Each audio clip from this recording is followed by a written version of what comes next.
அனைவருக்கும் வணக்கம். நான் உங்கள் மேக்னெட்டிக் மானசா. சிபிஎஸ்சி 10ஆம் வகுப்பு தமிழ் பாடத்தில் முதலாவதாக உள்ள அன்னை மொழி செய்யுள் பகுதியில் இருக்கக்கூடிய 5 வினா விடைகளை நாம் இந்த பகுதியில் பார்க்கலாம். முதல் கேள்வி, குமரி கண்டத்தில் அரசாண்ட மொழி எது? குமரி கண்டத்தில் அரசாண்ட மொழி அன்னை தமிழ் மொழி. மறுபடியும் சொல்கிறேன், குமரி கண்டத்தில் அரசாண்ட மொழி எது? குமரி கண்டத்தில் அரசாண்ட மொழி அன்னை தமிழ்மொழி.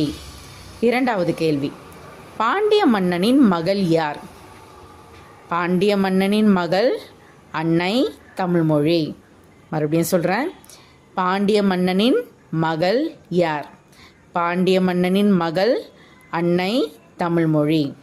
மூன்றாவது கேள்வி, சாகும் போதும் தமிழ் படித்து சாக வேண்டும் என்றவர் யார்? சாகும் போதும் தமிழ் படித்து சாக வேண்டும் என்றவர் க. சச்சிதானந்தன். மறுபடியும் சொல்கிறேன், சாகும் போதும் தமிழ் படித்து சாக வேண்டும் என்றவர் க. சச்சிதானந்தன். நான்காவது கேள்வி, பாவலரேறு பெருஞ்சித்திரனாரின் டேஷ் தொகுப்பிலிருந்து நமக்கு பாடல்கள் எடுத்தாளப்பட்டுள்ளன.